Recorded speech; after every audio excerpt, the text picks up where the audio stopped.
जय श्री राम दोस्तों, वॉक पे चर्चा में आपका स्वागत। जैसे हम देश में स्वच्छता की बात करते हैं, ऐसे ही हमें देश में कूड़े की, वेस्ट की बात करनी पड़ेगी ताकि पता चले कि वेस्ट कितना खतरनाक होता है।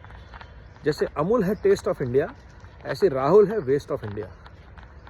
और वेस्ट जब पड़ा होता है तो सफाई का महत्व भी कम हो जाता है।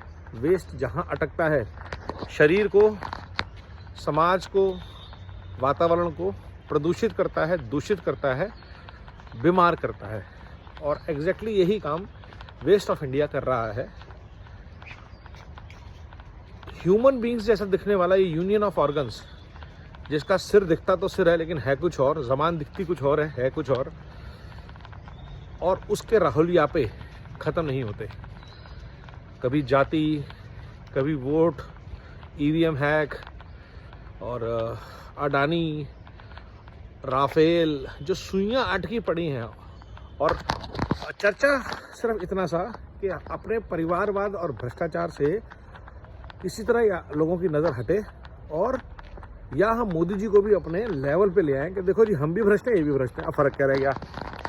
उसमें वो लगातार नाकाम हो रहे हैं, पिछले 20 साल से नाकाम हो रहे हैं। और उसकी वजह से वो दर्द और बढ़ गया। और 55 साल का ये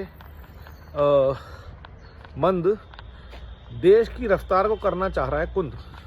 कभी जाके लाल जिहाद के अपने डीप स्टेट के आकाओं से यूएस में मिलेगा, कभी अपने ही जैसे कुछ नालायक परिवारवादियों के साथ गठबंधन बना के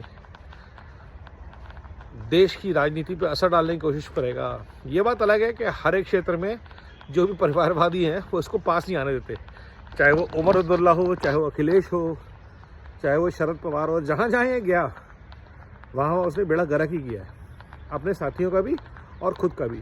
शायद इसलिए मोदी जी ने कांग्रेस को परजीवी बोला। और तो और अपनी पार्टी को ही चूस के खा गया।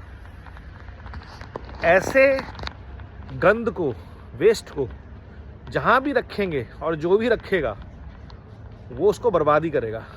अपनी पार्टी, अपनी लोकसभा, अपनी जो भी राज्य में पार्टी है। हिमाचल प्रदेश सरकार कहती है, भैया राहुल जी आप हिमाचल बताना, हमारा ठीक ठाक चल रहा है, किसी तरह गुजर बसर कर रहे हैं। जो भी स्टेट है, जहाँ भी ये बचे हैं। कर्नाटका वाले बोलते हैं जी डीके शिव कुमार जी, हमसे पैसे ले लो, आप आना मत।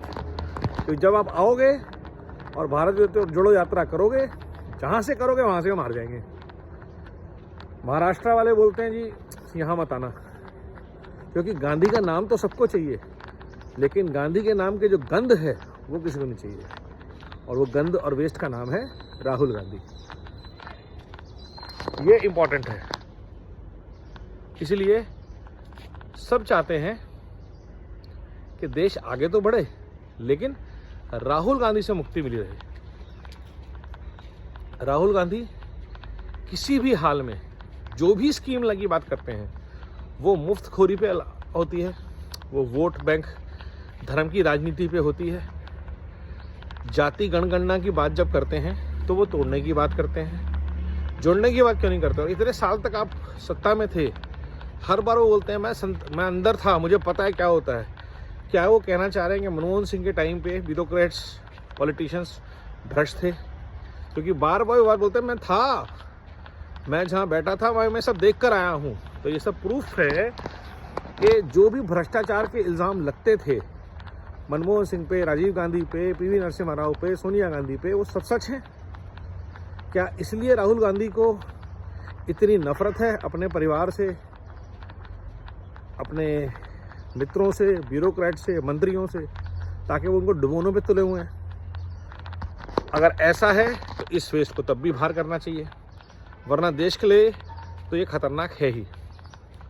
क्योंकि देश को चाहिए ऐसा नेता जो आगे की बात करे, फ्यूचर की बात करे, अपने कल्चर और अपनी संस्कृति के आधार पर एक नए भारत के निर्माण के लिए सहभागी बनना चाहे, परिवारवाद से और भ्रष्टाचार से दूर हटना चाहे।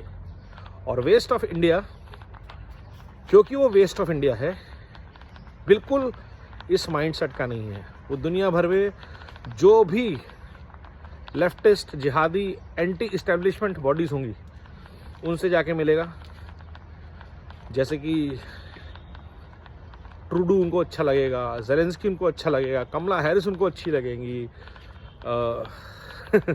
योगेंद्र यादव उनको अच्छे लगेंगे, रवीश उनको अच्छे लगेंगे, आरफा खानम उनको अच्छी लगेंगी, बरखा दत्त उनके परिवार का हिस्सा होंगी, राजदीप उनके घर का हिस्सा होगा।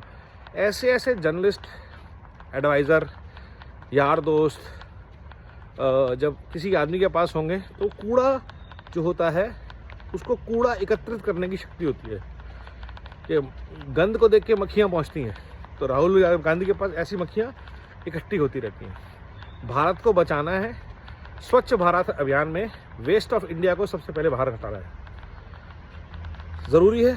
नमो भारत, वंदे मातरम, जय हिंद।